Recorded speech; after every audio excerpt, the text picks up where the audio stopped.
Welcome to Overcaffeinated and Out of Effs, the podcast for burned out, career-minded moms who are ready to stop pretending everything's fine and feel like themselves again. I'm your host, Christy Amir, burnout coach for moms, licensed therapist, and mom of two. And I'm here to help you reclaim your energy, your identity, and your peace of mind. Whether you're lying awake thinking about the 87 things you didn't get done, or silently resenting the people you love most, this is your space to feel seen, supported, and not so alone. So grab your coffee, hot, cold, or day old, and let's get into it.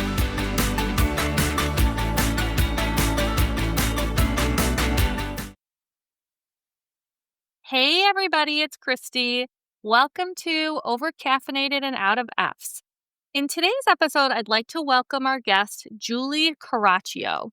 Julie is an award-winning professional declutterer and organizer, certified life coach, author, and she hosted the popular podcast, Your Clutter Inside Out. She is passionate about supporting people decluttering their lives, getting organized, and becoming more mindful and aware. Happily married to Tony and mom to rescued black cats Antonio, Nini, Gus, and Jack Henry. She enjoys hiking, reading, learning about environmental and animal issues, and baking. Julie serves as vice president of the Friends of the Ohio County Public Library. The bathtub is her woman cave. So I've invited Julie here today to talk a little bit about, how different forms of clutter, just the effect that they can really have on burned out working moms. The role that it really can play in burnout, because we're all trying to just, I think so many of us want to be more organized and we just really have a hard time with it. So we're going to talk a little bit about that. And then I'm hoping she's going to share some tips and strategies, just regarding organization and decluttering. So Julie, thank you so much for being here today. Thanks for having me. Yeah, can you maybe just start off by telling us a little bit, about yourself and just how you got into this work? Sure. So I used to work in the nonprofit arena and I had this crazy job. I just moved to North Carolina. I'm like, what am I doing? And I said, I'm going to start my own business. And I thought, what could I do? I wanted to make a difference in people's lives, but I was single. I had to be able to support myself. And I said, I'm going to help people get organized. And the more I did the work, to me, it became about the clutter. Because you know what? You can organize things, you can learn those skills, but it became about the clutter. And as I continue to work, continue to coach, continue to do the podcast, do my own work, I was like, you know what? We have to expand how we look at clutter. And so that's what gets me really excited is when people are able to not only declutter their homes, but also their lives. Okay, and you have said before that, clutter is really, it's anything that prevents you from creating the life and home that you desire. Can you just say like a little bit more about that? Sure. So I want people to expand how they view clutter. And so the clutter, if you have clutter on your desk, maybe that's preventing you from writing that novel that you keep saying to yourself, I'm going to sit down and take the time to write. Or maybe that stuffed closet is preventing you from bringing in that romantic relationship that you desire. I know I'm assuming that there's some single moms that are listening because they're Mhm. overwhelmed as well. And so to understand how clutter is affecting your life personally and professionally, and to know that it's not just the physical stuff and that everything's related. The inner reflects the outer. And what I mean by that is if your mind's all cluttered, there's a good chance your home's going to be decluttered. If you have an emotional reaction, emotional clutter to something, it might be affecting your spiritual clutter, right? It's all related. And so I just want people to kind of expand their awareness and really what clutter is. Well, and even just now, you mentioned a few things. You mentioned emotional clutter, you mentioned spiritual clutter. And I kind of want to come back to that just for a second because, when I hear the word clutter, I immediately think about physical clutter, right? Mhm. The things that you mentioned all over your desk, the things in your closet, all of those sorts of things. But as you just sort of suggested, there are maybe lots of different kinds of clutter. And so right now you just mentioned, so far you've mentioned physical, emotional, and spiritual, but I've also, known you to mention before like mental, Mhm. relational, and even financial clutter. So can you briefly just tell us a little bit about what of those looks like? Sure. So mental clutter, so anxiety. If you have insomnia, right? That's because you're Mind is always racing. Financial clutter. Are you in debt? Are you able to pay your bills on time? Do you come from a place of abundance? Are you hoarding your money, right? There are different forms of that. We also have with the holidays coming up. We have holiday clutter, right? Are you doing everything just because you've always done it and you hate it, right? That's preventing you from having that life you love. And so, physical, I think people understand emotional knee jerk reactions. Or if you're one of my challenges in life is emotionally eating. If I get upset and I don't express it, I'm gonna grab something to eat, right? And so just understanding all those areas. Relationships, the people that are closest to you supportive? Are they always critical, right? I mean, we become like the people we are, so that's something you need to be very aware of. Okay. Okay. So again, so it's really more than just the clutter that we might Yeah. see on our desk. I look over the side because you can't see me in this video, but I've got things all over my floor. But you're really talking about more than just that. Mhm. So I'm curious then, so how does clutter affect us, both personally and professionally?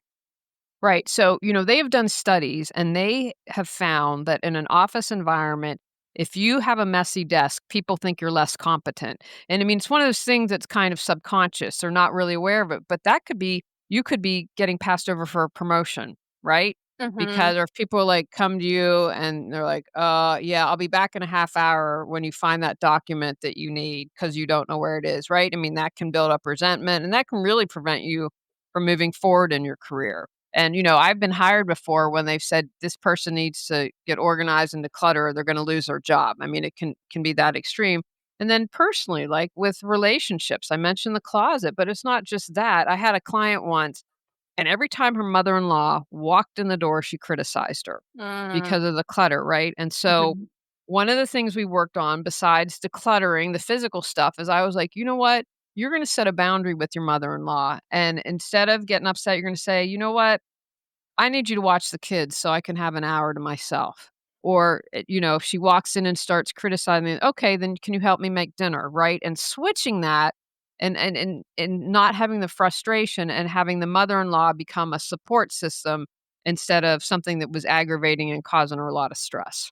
Mhm. Okay. Okay. So really when you talk about how it affects us both personally and professionally, it sounds like you're talking about sort of the perspectives or the opinions or just Mhm.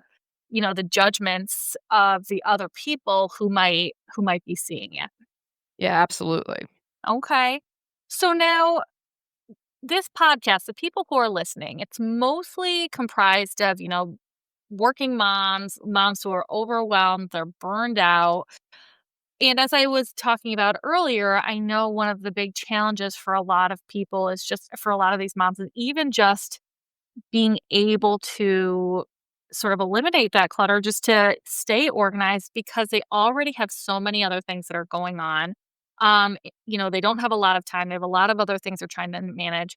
And I'm just curious, from your experience, what type of clutter do you tend to see affect working moms be affected by the most? And why would you say that? I would say, as opposed to saying the type of clutter, I would say that it's overwhelm that you mentioned. Indecisiveness is a large part of it. One of the biggest things for moms is sentimental clutter. And that's all the stuff every year from kids or, maybe it's relationships or whatever. And I feel like one of the things that moms tend to do is not ask for help. I Mm. am a firm believer of getting the family involved. It is not just up to the mother to do this. And I am a big believer, and you teach these kids young how to declutter and how to stay organized. I did a little video when they were younger, my niece and nephew. They knew when they came to my parents' house where their coats and bags went. There was Mhm. one chair. And so at their grandparents' house, they had it all organized and good to go. And they were 2 and 3 at this age. So Mhm. it's starting them early and teaching them age appropriate things like at the end of playtime we pick up. And so I as opposed to saying like relationship clutter, emotional clutter, I would say it's more those types of things where I tend to see that happen the most. Does that make sense? Yeah, yeah, no, it does. And it also makes sense what you're saying about, starting habits early, talking about picking up toys.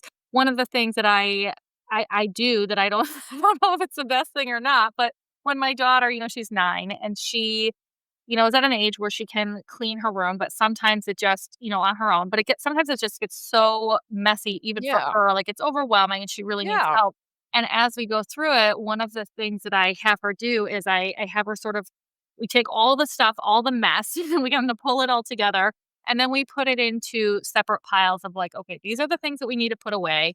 These are the things that we are going to like donate or give away. And these are the things that we need to throw away.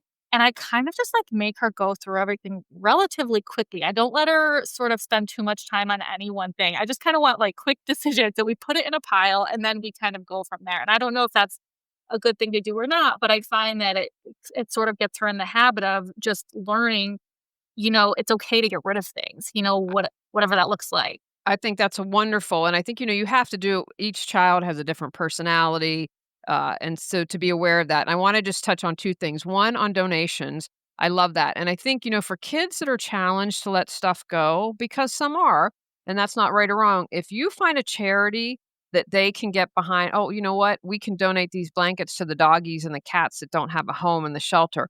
And if you say, okay, this is going to help someone, or we'll sell your toys at the garage sale and you can donate your money to the library and help everyone have books.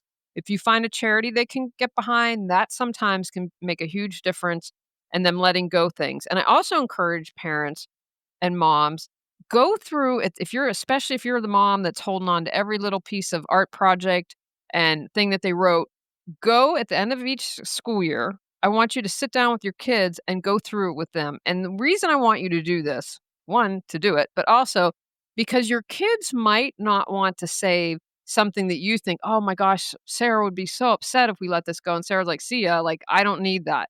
And getting them in the process of making decisions and being them and part of that. And that can also help you let it go if you're a mom that tends to want to hold on to things. But I am just, you build those habits, you do it at the end of the school year, and then that helps them start to be able to declutter on your own. And because you're doing this with your daughter, you're building good skills and habits for her. I mean, I've worked with adults who've never decluttered in their life. Oh, and I want another point. Sorry, but this is important. It just popped in. Do not get rid of stuff and kind of bombard the child and take everything away without involving them, because that can be very traumatic if they are Mhm, not involved in it, because they're like, all of a sudden, "Wait, where are all my stuffed animals I had?" And that's, mhm. from someone that I've worked with, like, it was traumatic. I had my stuff and it's gone. So, involving your kids, I think, is really important. Well, it's interesting you say that because it actually brings up another question for me, something that I know I'm guilty of doing, and I've talked to other moms who I know have done something similar, but there are times, I'll be honest, especially when my daughter was younger, my son is pretty young, so I do this a lot now where, um I like to get rid of I use the time that they're at school or daycare, whatever, when they're not home as an opportunity to sort of clear some of their things out because they do have such a hard time of letting go of some things. What I will often do is if there are things that I not sure if they're gonna miss, I don't just immediately get rid of Good, them. yeah. I more put them in a separate location to see if like, I'll hide them in a closet or whatever to see if they ask about it, and if I find later that it is something that they miss, then at least I still have it, but I'll be honest, I'm pretty guilty of getting rid of things without telling them because sometimes I think it's the only Well, way to I think do it. it has to do again with personality of child and age. And if something's just worn and torn and gross, I think you can get away with that. But let me clarify, because I'm talking about when you go in there and get rid of everything and they enough for them to notice like what all my like I want to go through my stuffed animals. Do you know what I Mm, mean? If they have a mhm, collection of something, I think it's important to involve them. Other stuff that like, oh, they're not going to miss that, then yeah, absolutely make it easier on them and go again, it goes back to an age, a 2 or 3-year-old most likely. I mean, you're not gonna get rid of the favorite teddy bear, but if mhm, like, oh, they don't use these Legos or whatever, use your judgment again with the yeah. personality of the child and the thing, but I think age appropriate things just definitely help build those skills for kids. Okay, okay. Well, and then coming back to what you were talking about before, right now we're sort of talking about helping kids with those skills.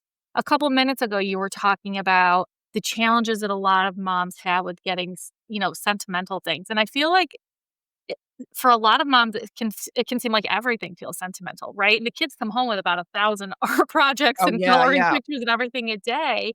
And I think that it can be really hard for a lot of moms to part with those things. So, I don't know, what do you have other thoughts about that? That's why I mentioned again, the age, having the child involved. And Yeah. they're thinking, then give yourself a physical limit. Like, you know what, one box for every year.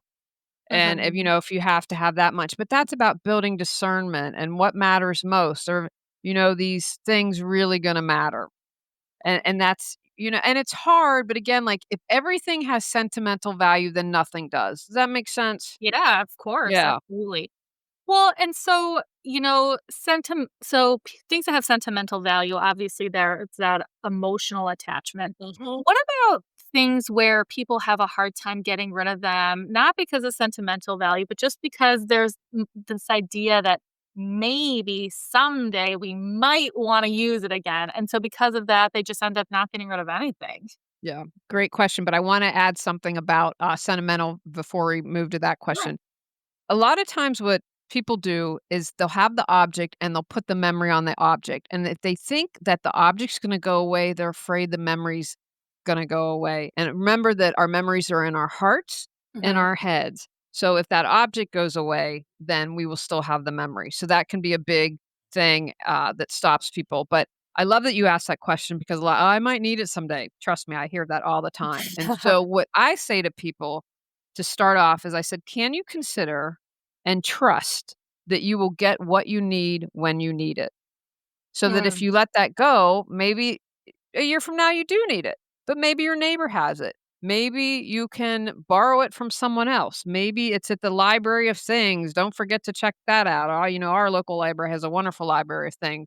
And so that there are other options, right? Instead of keeping on. I mhm. mean, if you've had it for years and hasn't used it, it's collecting dust. And I haven't found an updated stat for this. I've tried, but I read a stat once where um, the average person had about 4 or $5,000 of stuff hanging out in the house that we're using, and the average credit card debt was like 10 grand, which Wow. shocked me. I mean, Yeah. it was a high thing, and you don't know what the numbers are now, and that was probably a decade ago, but, that's just to put it in perspective. If you're not using it, how much did you pay for that, right? Can someone else get better use of it? And it's costing you something because whether or not you're aware of it, there is a drain going on in the back of your mind. If you walk in your house every time like, I'm so exhausted walking into my house, into my bedroom. It just exhausts me. It's not my place of relaxation. It causes me stress. That's taking a toll on you. Mhm. Yeah, no, absolutely. Well, and that's a really interesting statistic that you shared about like finances, just because and you were referring to how much money was spent on those things, but then I also think about, if you have say $10,000 worth of credit card debt, could you make a serious dent in that by allowing yourself to try to earn some money from it, selling it or whatever that might be. Or, just to kind of tackle the debt that way. Yeah, it's definitely an option for some people. I mean, some people have bought like expensive clothes that still have the tags on them. And you're not, I mean, just telling you right now, you're not going to get what you paid for. So let that go because I've seen people like, I paid whatever. And I'm like, if you're doing a garage sale, they're coming here to bargain.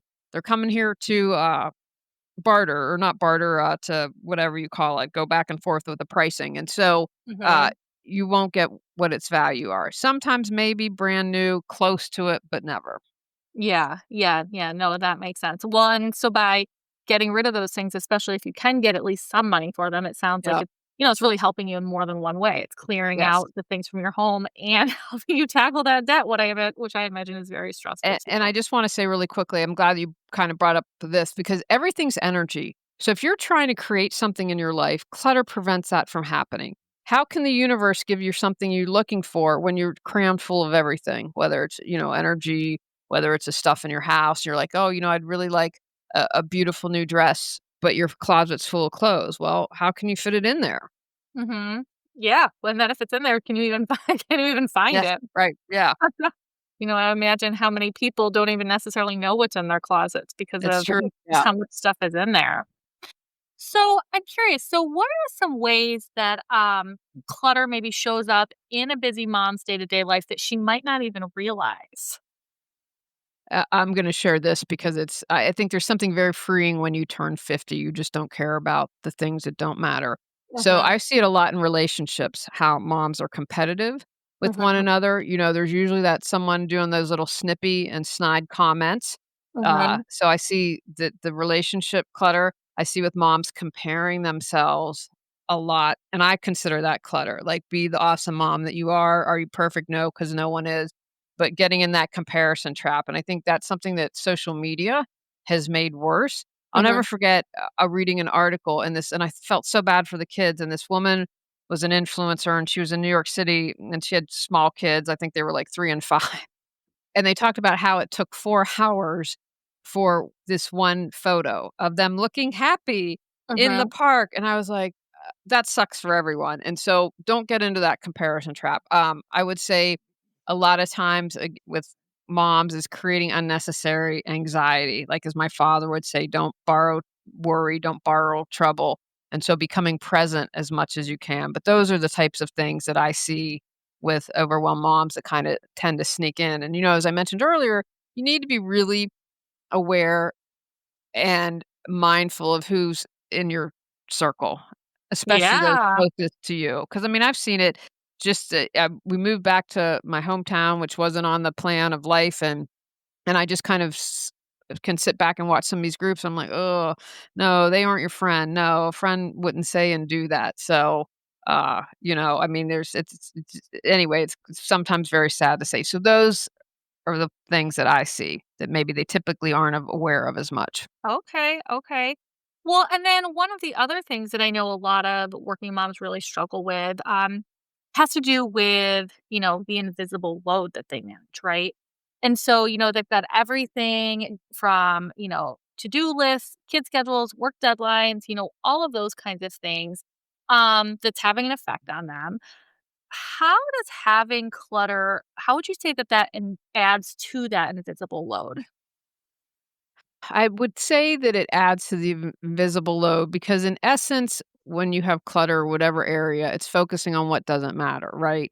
And Mhm. so it's like I talked about earlier about kind of when you walked in the house and if it's a mess, that it's just draining you at the back of your mind, whether or not you're aware of it. So I think that not saying no, I see, is a big thing. And I was just having a text conversation with a friend, and I was like, I'm going to send you my podcast that I did. It's old, but it's just about how to say no. So I think that really infects the invisible load. And then another thing is what I consider great expectation. And there's a wonderful quote from the writer Annie Lamott that expectations are resentments under construction. It's one of my all time favorite quotes. And so if we have all these expectations and then they're not met, then we're upset, we're sad, we're whatever, whatever. So I think that those are 3 examples to me that add to the invisible load. Okay, okay, yeah, wow, that's really I like how you shared that quote, that's really, helpful. So, one of the other things that I was curious about, I know you've said before that being organized, it can influence our confidence, it can influence our self of competence, our our sense of confidence, excuse me. Can you, explain that? Can you say a little bit more about that? Sure. So when I work with people, I have a questionnaire and I always ask them, "How are you organized?" Because, "Oh, I'm not organized." But I force them to look at their life and write down one way that they are organized because I trust me, if you were listening, you are organized in one way, even if you're not aware of it. So that shows you right off the bat you have the skills and are able to do this. And remember, it's all those little steps add up and they can help build your confidence. And, I share with people, say, "Oh, I'm a busy mom, I don't have time." And I'm say, "Give me 10 minutes a day." 10 minutes a day in a year adds over to just over 60 hours, okay? You can accomplish quite a bit in 60 hours. You can't give me 10 minutes a day, you give me 5, and that's just over 30 hours. Again, that you can accomplish a lot. And so just tackling something. So if you're listening, tackle your purse. Tackle one shelf on the bookcase, right? Tackle one shelf in the pantry and start to build and know, you know what, I can do this and increase your confidence. And that's, not just with decluttering and organizing, that's with anything. I'm taking a watercolor painting class and I took a workshop and I'm like, oh my God, I've never painted before. I'm doing a bird. So I'm like, this time I'm in a 6-week class. I'm like, oh, you have brush strokes, right? Mhm. And so learning the basics. And so that helps my confidence and saying, okay, you just didn't know basics. Now let's learn these skills and then we can build on it and move forward. Yeah. Well, and yeah, and to your point, like a lot of small steps, they're gonna add up over time. It might not seem like much in that moment, but it's Yes. still progress. It's still moving forward. And eventually all those steps can, turn into something much larger. So with that in mind, you talk about all these small steps. For somebody who, for those who do want to declutter, for those who do want to get more organized, but maybe they don't know where to start, what would be a good first step for them? Great question. So, this is about increasing our self awareness. So, is something driving you crazy? Every time you walk into the basement, you want to scream. Is there a deadline? Hey, I'm getting new kitchen cabinets. Better declutter and organize the kitchen. That might be a good move, right? Uh, what can give you the biggest bang for your buck? And so, if you aren't paying your mortgage on time, then I'm going to say the home office or the area where you pay that is a huge thing that needs to happen. Is your head just above water and you're like, I've got to get out the door in the morning. So I have to make sure, I'm going to lose my job because I keep coming late. So I have my little area where my purse and my keys are so I can get out the door quickly. Is there something that needs to be addressed immediately? There's a leak in the attic, so we've got to clear the clutter out there because I've got to bring someone in to fix this. So, or if there's help towards a goal you're working on, like I want to lose weight, I want the family to eat healthier, then I've got to start in the kitchen. So, there are kind of things to ask yourself that should hopefully lead you to where this is where I need to start. Okay, so rather than focusing, on maybe every possible thing you could do, which can be very overwhelming, we talk about breaking things up into small Yes, goals, and you're talking about you said the biggest bang for your buck, right? So the right. small thing that's going to have the most noticeable difference, because those are going to be the things where people are really going to probably feel that sense of accomplishment, feel Yes, that sense of yes, relief, and feel motivated to keep going. yes. Okay. So now what about, okay, so let's say these moms, they do all the things, they get their lives to a place where, it feels good, it feels organized, all of that. What about, what are some things that they can do or strategies that can help prevent it from coming back? Great question. Because if you don't have strategies, it will come back. So pick up right when you finish something, right? And I love to teach the kids that every place has a home. That's basic. If we put it back where it belongs, we'll find it the next time we need it. Uh, After playtime or reading or cooking, it's not just whatever it is, you put the book away, maybe clean as you go so that you're not overwhelmed at the end of the night and have 10,000 dishes, and again, bring in kids to help, and the dad, the spouse should help as well too. Tidying up regularly, like, at the end of your workday, spend 5 minutes in your desk. At the end of the night after TV, or I was watching football, sad we lost last night, but, in between the quarters and stuff, I was tidying up in the living room. So take the time to do that. Consistently ask yourself, what no longer serves you? The stress no longer serves me because I hate how I look at it. Then we can donate it, right? And get into the habit of clearing clutter regularly. And then I am a fan of having a mindfulness practice, right? I know you're busy. I know you're overwhelmed. Give me 10 minutes a day and that you meditate. Or for you, maybe it's listening to classical music, something that allows you to get centered, to get focused so that you're not always in that harried state. Okay. Well, and so, we've obviously been talking about a lot of different strategies today, and you're talking about also, some mindfulness exercises. One of the things that I talk to a lot of people about, in addition to, those sorts of things, is mindset, right? So mindset is such an important component. It's such an important thing to consider with, I feel like, with any of the problems that we're managing. So with regards again to these burned out moms, specifically those who maybe feel like they're not in control the way they would like to be, Mhm. what's one small mindset shift that can help them so that they can start to feel more in control? Progress, not perfection, Mm. and asking for support when you need it. Okay. I feel like we're like, oh, I've got to do it all on our own. Nope. No, no, no, absolutely. And I agree with with both of those things. And I think it's really great that you just said them again, because I think that it's important for moms to be reminded of these things, with all these different areas of our lives. Progress over perfection, perfection does not exist, And that's an important thing to remember too. And yeah, of course, yes, this idea that we do not have to do everything on our own. And it's not only is it okay to ask for help, but it's important that we ask for help, right? Because that's a way of taking care of ourselves, essentially, Right. you know? So, okay. Well, this has all been, this has been really, really interesting. Like I said, I think that this is a topic that, is going to be incredibly helpful to these moms. It's something that I think so many people struggle with, but maybe not something that they necessarily talk about a whole lot. So Mhm. I think this is really going to be very valuable for them. So, for the listeners who want to learn more about this, who they want to learn more about you and your work, where can they go to do that? If they go to reawakenyourbrilliance.com, they can find out I've got blogs, I've got my podcast there, and if they sign up for my email, which is free, they get 10 tips to declutter their life right now in 10 different areas, so it gives them something to start off right away. Okay, great. Thank you. And so I will make sure that I include that in the show notes, Mm. for anybody who is interested in learning more. So before we wrap up for today, if you could leave the moms listening with one final message, one final piece of advice, what would it be?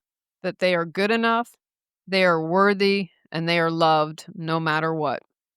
Okay. Wow. That's wonderful. Well, thank you again so much for that. Thank you again so much for all, just for being here and all the things that you shared. I do think it's going to be really helpful. And then, as always, for the moms listening, if any of it resonates, if you found any of these things to be helpful, please share this podcast with other moms that could maybe use some additional support. So we're all in this together.